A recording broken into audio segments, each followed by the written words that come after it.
Get in the cart. Right at us. The best in the business, Roger Cleveland. Can't wait to get back to Chicago and Mistwood. This is Party of Fore, a Mistwood Golf Club podcast. Welcome into the Party of Fore podcast. I'm Ben Hutchison alongside Director of Golf, Andy Michelson.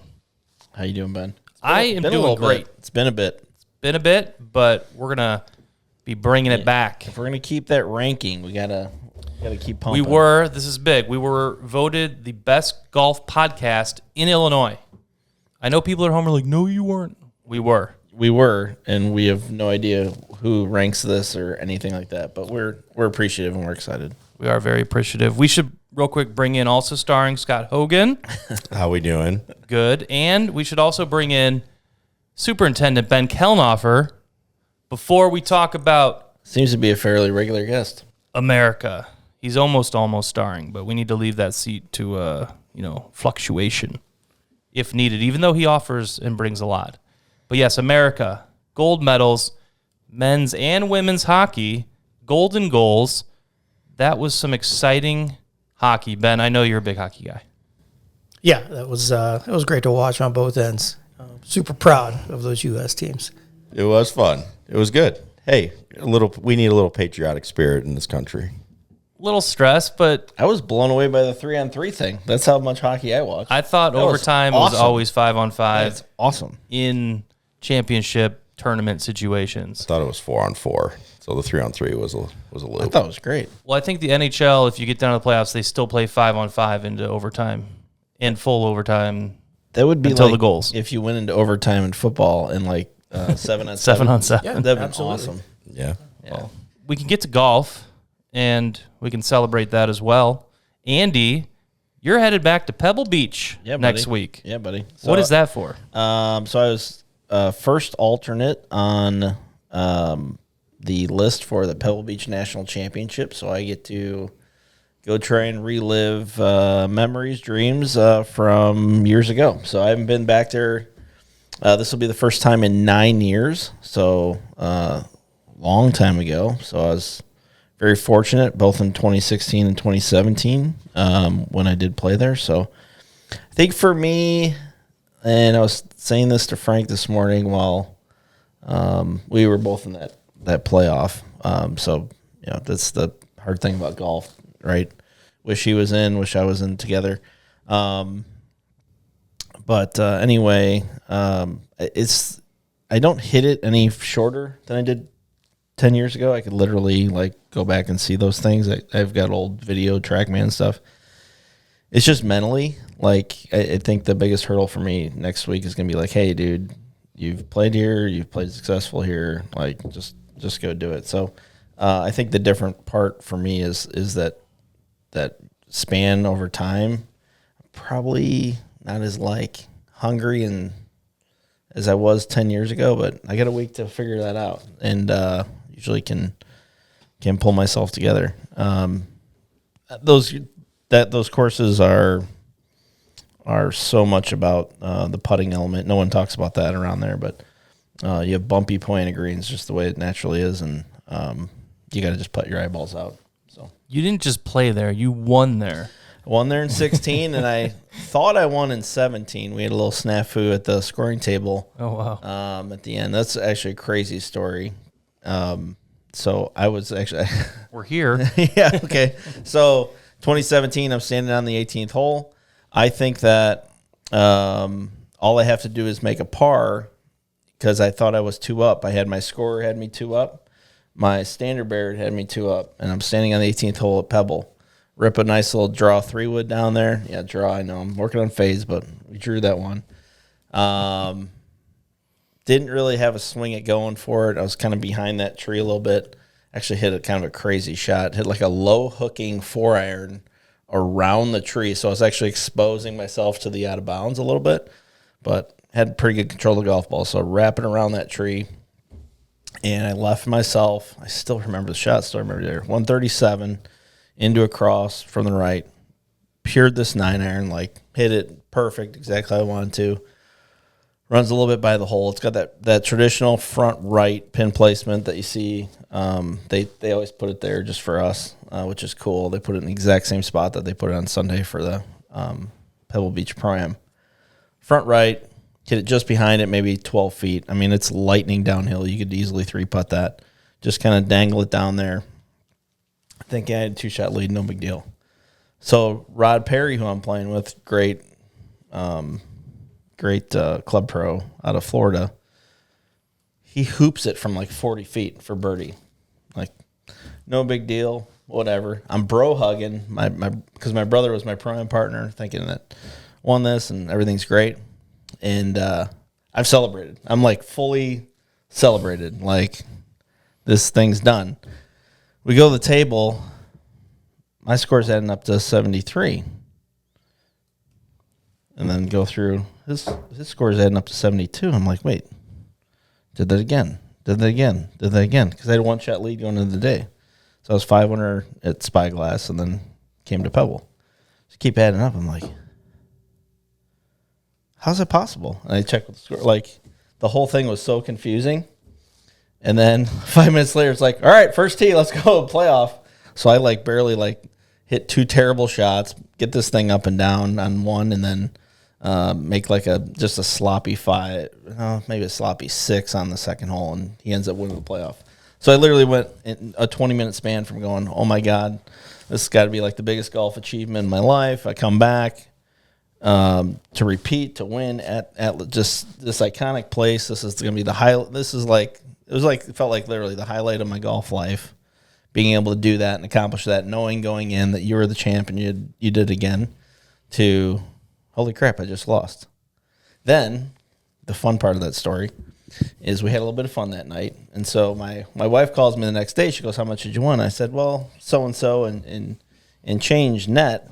She goes, net? I said, yeah, it was a bit of a rough night last night. And so kind of paid for a few bar tabs at Spanish Bay that still worked out okay. So it was a good time. Jeez. Still a great time. I cannot wait to go back. It's like one of those things that you don't know how much you miss it until you're gone. I mean, I went away from TaylorMade for 5 years. It was literally the thing that brings me back, is to go play Pebble Beach in a competitive environment with those guys. So it's a thing I've missed for 9 years since I was there last. Well, I hope to check it out someday. Do you need anyone come take pictures or video of you next week? I had a hard enough time getting a flight a week out.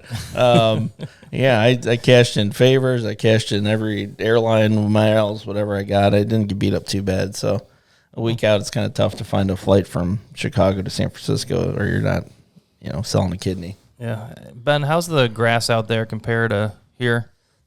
Good segue. Yeah. Really good. Just in general. It's different. It's not so much the grass as it is the environment and the elevations and the way it affects your ball. And I can go back to a few years back. Andy and I were in San Francisco playing TPC Harding Park, and it's a 2-club difference for me. It's like hit through a wet sock. Absolutely, absolutely. But those environments out there too are conducive to you talked about Poana earlier. It thrives out there, that Pacific Northwest and the northern part of California. It's a great grass too if it's managed properly. So it's more the environment than anything. I was hitting 6 irons 145 and so it's going further. I thought it was called less. So it's going further. No, that's weird. Come on now. Come on. Hey, Scott jumped out just like I did. Scott woke up a comedian today. Spring training time. I'm happy. I revamped this guy's short game, and that's what I get back. Debatable. The wildest and most interesting thing about those properties are you never get perfect, right? In the morning, it's very dewy, a lot of moisture in the air. Like, unless you've been there, you don't realize 45 there is fine. It's not cold. Right. There's so much humidity in the air. all you need is like a layering piece, no big deal. But in turn, like the greens are cut nicely at a nice low level. There's a little bit of dew on the grass. They're a little bit slower, obviously. And then all of a sudden, literally by noon, air's dry, greens are rock hard, bumpy as heck. It's just every time you play it, it's always Something just different. that same thing. It's always different. Yep. So like actually when you play a practice round or whatever, when you're playing, you just got to be super conscious of that. And it's one of those spots that like the value of a caddy is unbelievable, because you'll be like, this goes that way, and it's like, nope, dude, that goes the other way. And there's so many times that I've had to depend on them so much. It's a cool spot. You golfed out there? I have. I played Spyglass. I teed off first off at Spyglass, and then I finished last group on 18 at Pebble in one What? day. So Hold on, what? yeah. So What a day. yeah, it was our honeymoon. So we were going down the West Coast. Even better. Yeah, we were going down the West She Coast. at least riding the cart with you, or She no? did. Okay. She did. So we were doing the whole West Coast, like started in Washington going down. And, happened. He was like, oh, hey, we're going towards Napa. And, hey, this isn't that far away. Yeah. So threw that in there, and she was on board. So she said, you get one day. So we're going to make the most of it. So I remember we left it. It was like 7:30 was the first tee time at Spyglass. So I was up at like 2:30. Oh, yeah. And we left at like 4 from San Francisco and went there. And, Favorite hole on Spyglass?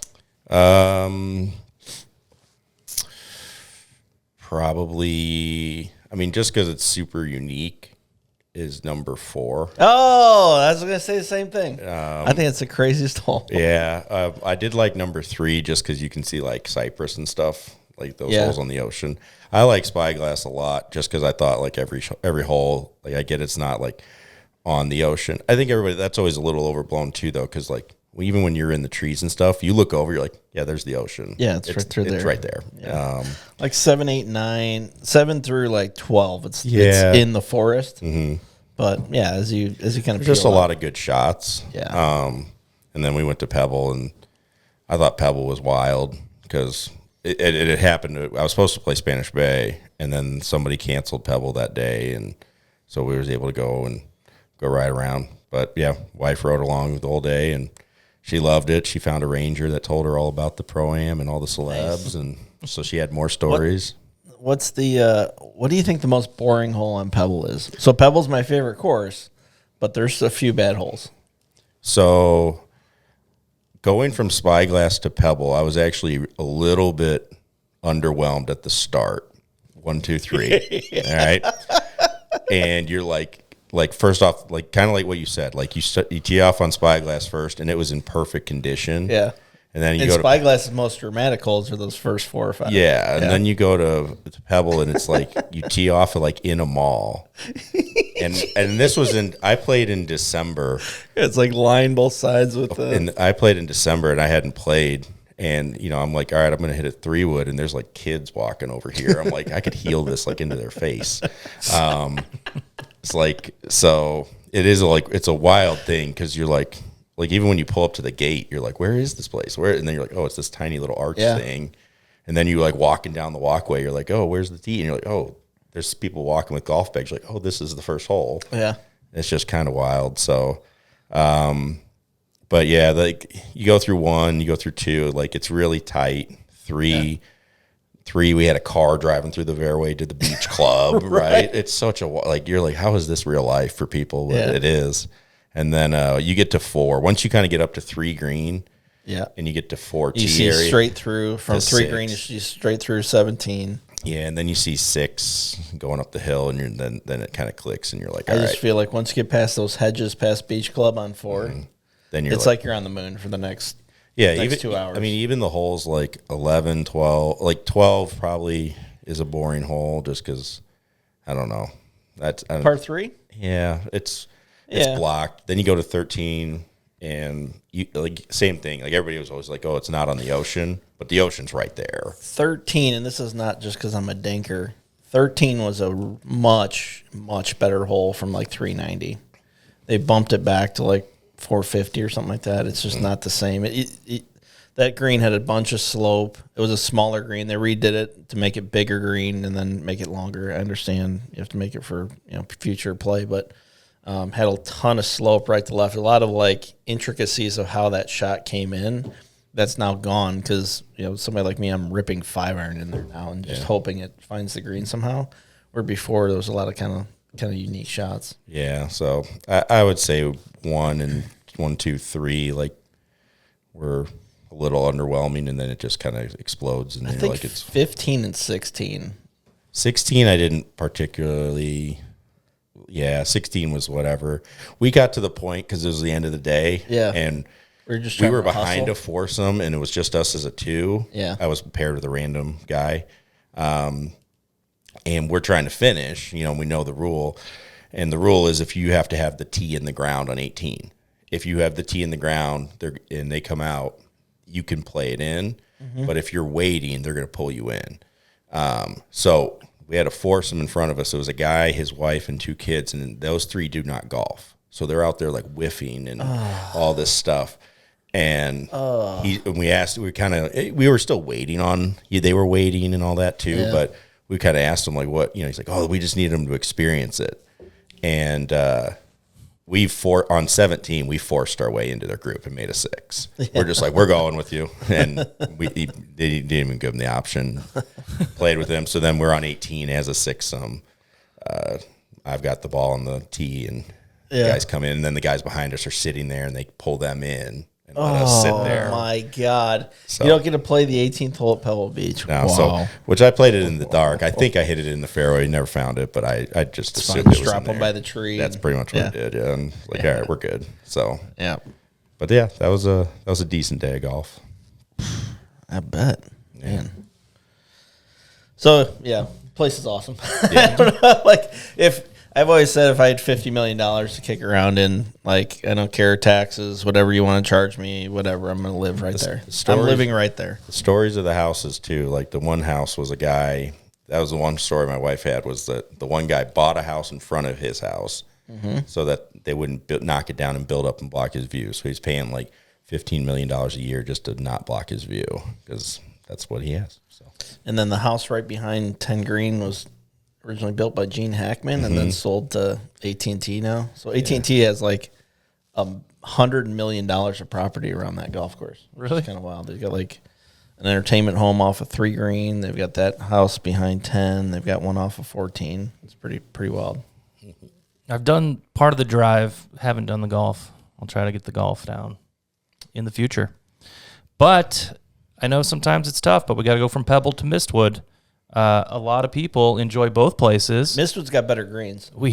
Absolutely. And that's why we bring in people like Ben Kelnhofer to join us on the show. And we kind of touched on it on the other wonderful program we have, Ben's in the Bunker, another segment we do. But for our podcast crowd, What's that? It's another professionally done, produced show that we do. We've done 34 episodes now. So, Yes. I mean, here we're, we say about 60, 61. I got to double check. Yeah, we're at least 60. We're doing really well on both. Just fantastic content, Thanks, Andy. You're the best. But anyways, Ben, we talked about off-season changes. Let's kind of go in order. Tree removal on 16, 17, 18 there. What do you got for us? A lot. First, let's preface this on the fact that, before we make any changes or make any improvements to the golf course, there is a lot of discussion and a lot of conversation in regards to that. Andy and myself and a few other people, we put a lot of time and effort into the improvements of this golf course.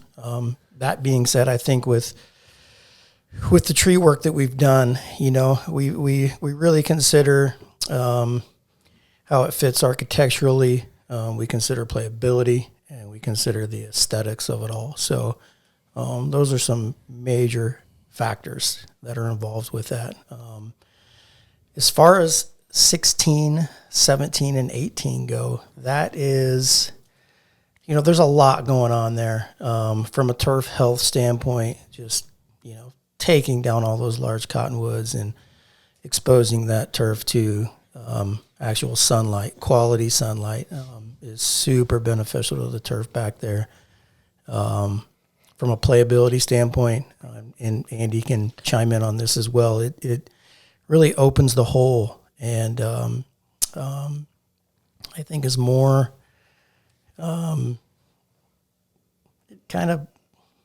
it's for every level of golfer. That 17th hole was really pinched in there for a while, and I think it allows the great golfers to be able to work the ball, and aesthetically, having all of that just wide open is stunning from the tee. And even 16 coming in, 16 is kind of a short par 4. You're typically hitting a wedge into that green, and not having those trees behind there, to me, kind of depth perception. The depth perception is challenging, absolutely. So I think it makes the hole a little bit tougher. We finished off the second of 3 phases back there. We will finish the rest of those trees this fall, and that whole corner of the property will be wide open. I think the biggest discussion remaining back there is the 2 trees on 18. I'm sure there'll be plenty of discussion on whether those stay or those go, but I'm pretty open-minded to all that, so we'll see. Hey, we're on a podcast. We can discuss it. Absolutely. I think, too, like, when we're making these considerations, like, the number one thing, it's like 1 and 1A. The number one thing is when you mention that you think that green health is being compromised, like, that's got to be the first consideration. And when you say that, then it's like, okay, let's take these things out. But then, too, like, just thinking of this course in, like, 25-year chunks, if you can do the things now to make it great for the next 25 years, then you do that. Absolutely. We were kind of picking and choosing for a little while there. It's like, just nudge that limb off. It's like, well, if you get rid of it, then it's just a better playability, better green health, things like that. So, still got more stuff to go, right? Like, two is going to be awesome.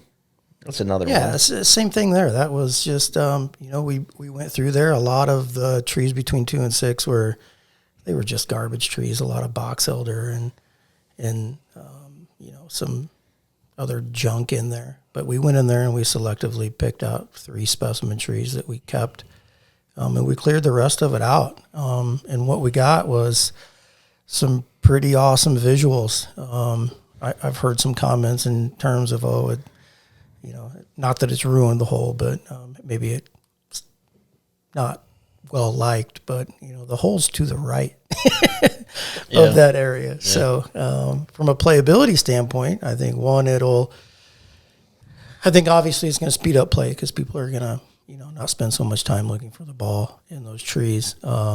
It's still fairly penal over there. We're going to look at the contouring of the fescue, and I'd hate to just cut it all down to rough height, because then maybe the hole does become easier, but maybe looking at those contouring lines, and I don't want to make it too easy over there because it is trouble, and it should be a little bit of trouble, but I know we'll look at that once the grass starts growing, but I love it. I love the visual from the tee. I love the ability to be able to see the green from the tee now, which is pretty cool. And we are that linksy style course, so having those open vistas and those corridors visually throughout the golf course is awesome, and that's how it's supposed to be. So it's nice, and I'm looking forward to doing more of that. So when you talk about 2, the next hole that people scrutinize a lot is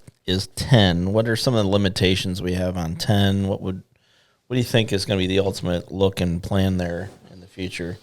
Because I know we struggle a little bit on that kind of right side, like moisture-wise and stuff like that, and a lot of tree cover over there. And tree removal is tough because to expose the green from the tee, you're going to expose the whole maintenance facility. Yes. You don't want that. I mean, I'm not sure that that's something that we want. Yeah. And there's something to say. I've told many people this. There's a great book out there written by Ben Kelnhofer called The Death of the Short Par 4. and how, like maybe in the 90s, the idea of the short par 4 from an architectural standpoint was kind of abandoned. But when you look at the older courses and some of these awesome short little par 4s, I think we've got a nice group of short par 4s out here, and 10 is one of them. You know, you're making a decision at the tee, and then I think for most people that don't have Andy's wedge game, that's a tough little wedge shot coming in because it's not necessarily based off. I might be back. I've got a new lob wedge coming. I might be back. It's like for me, the distance that I'm left with there is all feel.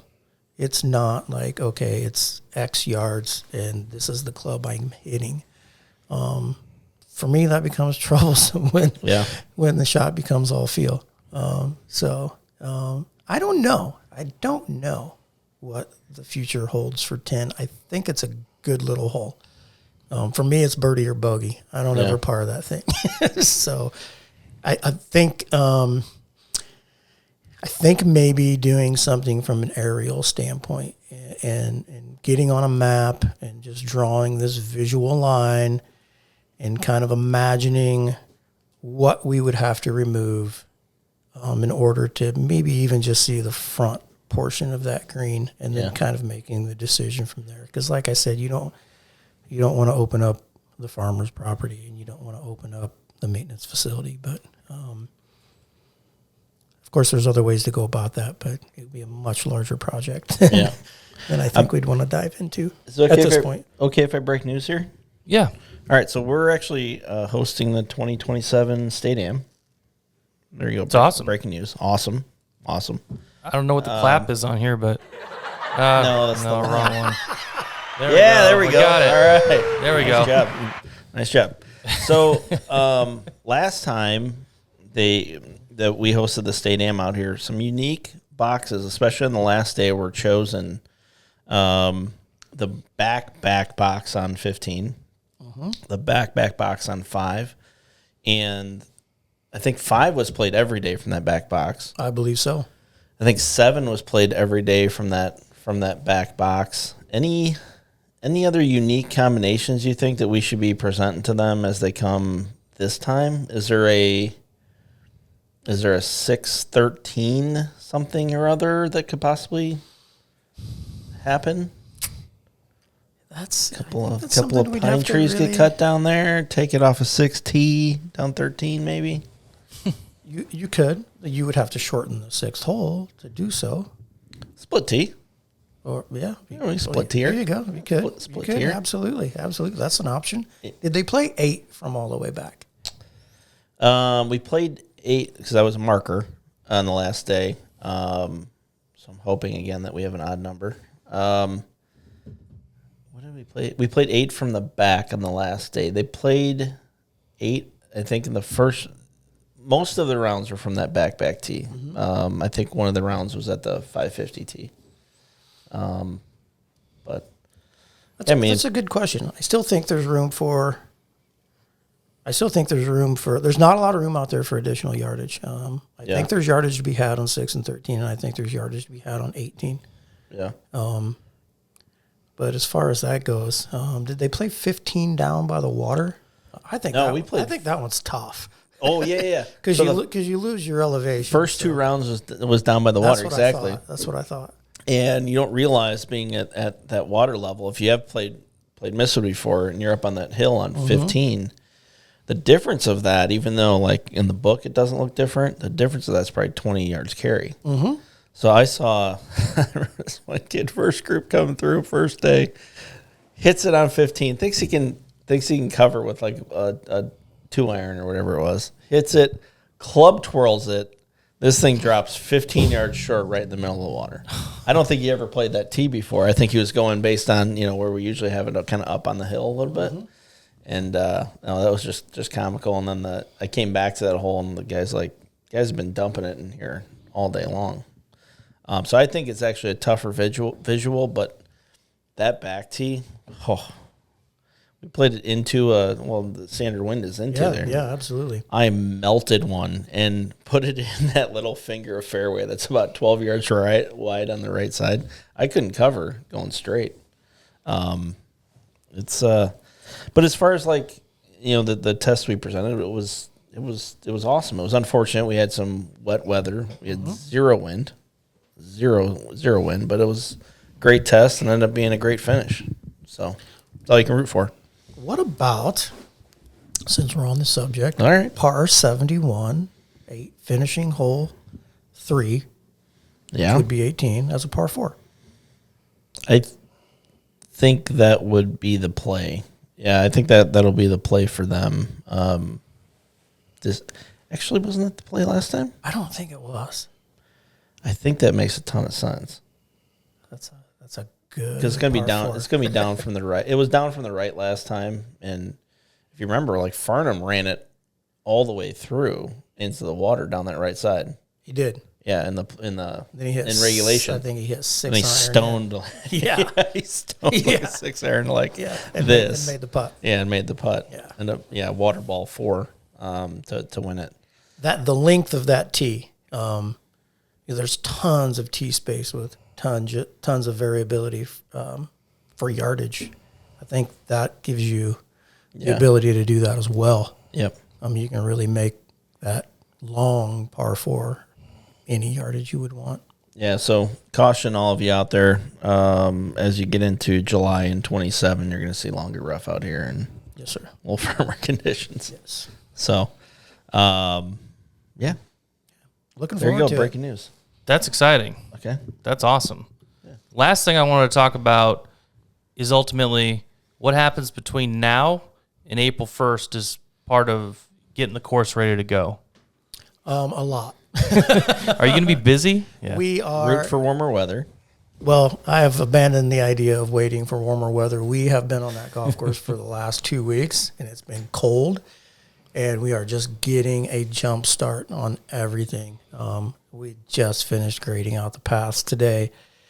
We have the bunker torn down, the sidewall bunker torn down at 14, getting ready to rebuild that. I'd like to have that done by April 1st, which leaves us just hole number 12, which I'd like to have done prior to the state am. So that is the goal. That would be awesome. Like, how much turf is that? Is that a truckload of turf? It's all sitting in the barn, ready to go. I have Oh, really? it all already. Yeah. Wow. Yeah. So, and then some aerification. We've got to deep tine these greens, and we've got to top dress these fairways. We've been fortunate with, just the programs that we've built and getting the support to do these programs. It requires a lot of work, puts us under the gun, I think, trying to get a lot of this stuff done prior to opening, but the benefits have been awesome, and it's only going to get better. So just some aerification practices and just cleaning this place up. I don't know how everybody else feels. Well, I think I do, but I don't like to open this place unless it's the best that it can be, even though it's spring and grass is just kind of coming out of the hopper. I want it to be as good as it can be. I want the experience for everybody to be as good as it can be. So, providing a mediocre golf course in mid-March is something that I'm not a big fan of. So if it takes us a few more weeks to get it ready and this place can be all that it can be early in April, I like that approach. So Just make sure to put a cell phone number at the bottom when we get the complaints in March on the bottom of this thing. No, it's worked just fine. It's so funny when people are like itching to open like a week earlier. Yeah. It's like, well, do you want to be in rough shape the rest of the year, or just tap the brakes? We still have the dome. Like, you're fine. Everything's fine. it always works out too. It does. And April's been terrible the last couple of years. Yeah. I can't. So like no one's in a hurry to get outside. No, I think it was 2018 was the last time we opened in March, and it got 80 degrees at the beginning of March, and it was relentless the rest of the summer. It never let up. You know what was the biggest load of bull? Was COVID year. 2020 was a phenomenal April. Yeah. I can remember so many days you're sitting there like, oh my God, Yeah. it's so nice. And no one's out here. Yeah. Yeah. That changed. May 1. Yes, sir. Yeah, we sat there all April. It was perfect. Yeah. But Golf's just been Oh yeah. ever since then. Yep. Yes, sir. All right. Well, thanks for coming on the show, Ben, and talking about always those a pleasure. changes. Yeah, yeah. It's exciting. And Andy breaking news over here. Scott telling his Pebble stories. I mean, I really just didn't bring much to this episode, so we'll do better next time. You're like the point guard. I know. You gotta throw it off. Dishing and out let us assists. run with it. There you go. There you go. All right. Well, Ben, I'm sure we'll see you here soon enough. And thank you for watching. And we'll be back in just a couple of weeks. Get in the cart. Right at us. The best in the business, Roger Cleveland. Can't wait to get back to Chicago and Mistwood. This is Party of Four, a Mistwood Golf Club podcast.